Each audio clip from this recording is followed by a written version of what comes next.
Louisiana Beer Reviews looks at Stillwater's Import Series Volume 1 of Love and Regret. I think this was introduced around 2010. I'm not really sure. I bought this at Stein's Deli. Now the last Stillwater I had, the what's that called? The Brontide or Brontide, that was not good. In fact, I found it quite poor, so I'm hoping this will be better. That other one was the first bad one I had from Stillwater.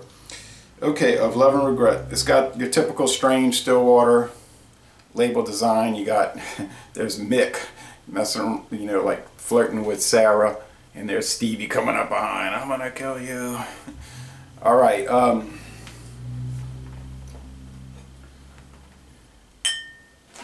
They say it was developed in Belgium, and they use the base is German barley and German wheat, and they have Belgian hops, and then the added spices are heather, chamomile, lavender, and dandelion. Alright, spiced beer, 7% alcohol, gets a very good score on Beer Advocate. Bros haven't looked at it, no shock. 94 out of 100 on Rate Beer, 98 out of 100 for the style. So let's check this out. This saison. They say.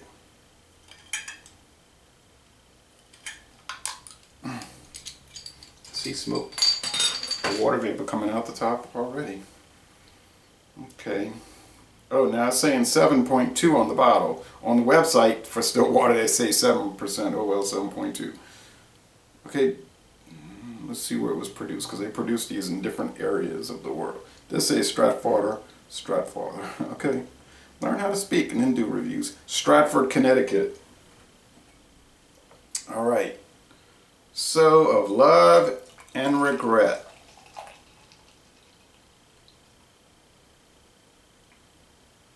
You'd be drowning in the sea of love, where everyone would love to drown. All right.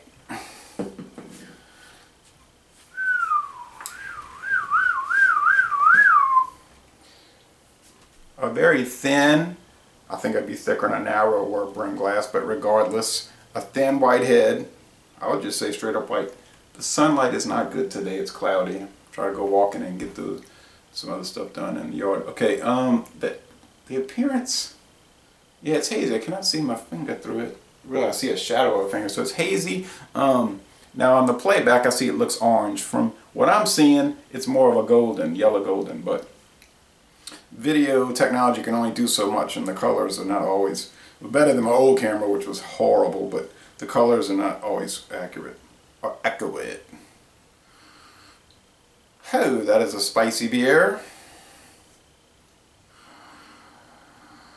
It's like chamomile, lavender, heather, dandelion.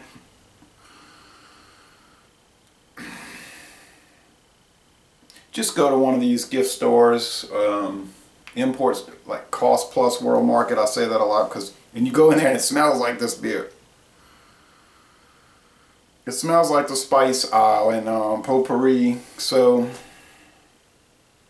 you could just take this beer and set it out in a glass and it'll make the room smell better. Maybe some sweetness and some malt, but mostly it's just those spices, which are pleasant.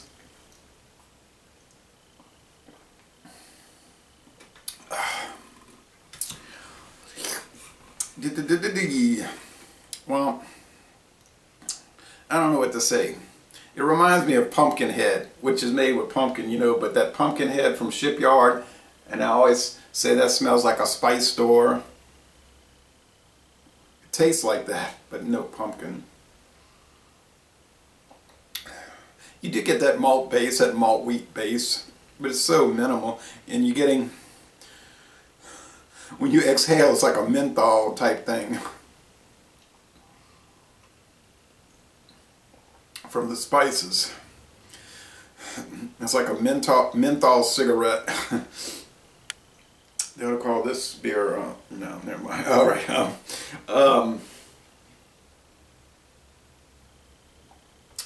The mouthfeel is medium. There's like candle wax in here, a spice candle. And the finish is it finishes on the like semi-dry side, and it's easy going and drinkable. You'd never guess it was 7.2. I mean, there's no alcohol showing at all.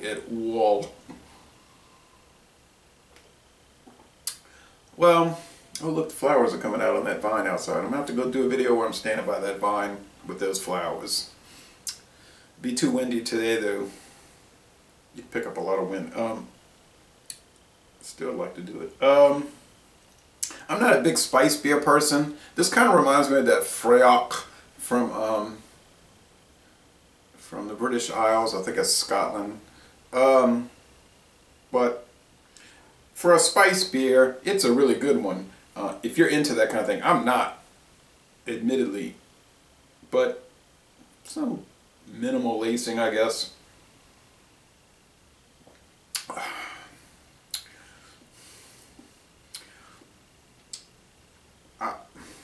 For beer overall, I'll say like Beer Advocate, it's very good. It's a B+. For a spice beer, well, I guess it's up in the A range. It's a most excellent spice beer.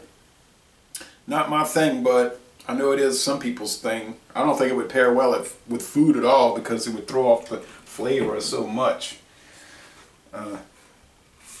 It's prickly in the mouth too with the carbonation.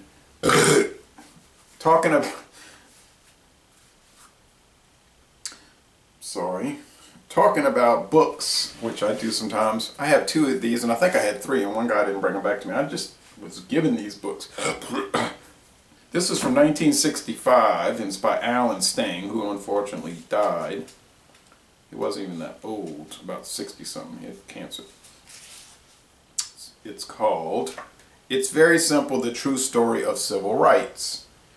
I've read it. It is very simple. It's a very good book, and it talks all about the civil rights movement of the 50s and 60s, who was involved, what were their reasons, and it's got some interesting chapters like Chapter 6, The Making of the Revolution, Chapter 5, The Blood Brothers. I think my favorite chapter was this chapter, Life Among the Eskimos. And you'd have to read it to know what they're talking about. Chapter 9, Life Among the Eskimos. And some of these people are still alive. Like Hunter Pitts Odell, Jack Odell from New Orleans. District organizer for the Communist Party in New Orleans.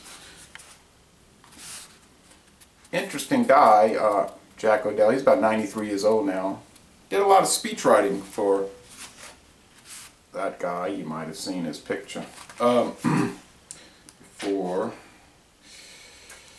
Also, real fast, and then we'll close this out, Carl and Ann Braden. Yes, very interesting couple who Carl and Ann Braden ran the Highlander Folk School in Monteagle, Tennessee, which was attended by a lot of people. They learned a lot of strategies. People like Rosa Parks and MLK Jr. went to the Highlander Folk School. Alright, so anyway, thank you for watching this video production, and y'all come on out to southeastern Louisiana and Laissez Le Bon Ton Roulé, a very delicious spice beer, which, like I said, is not my thing. Thank you again, folks. Goodbye, hearts.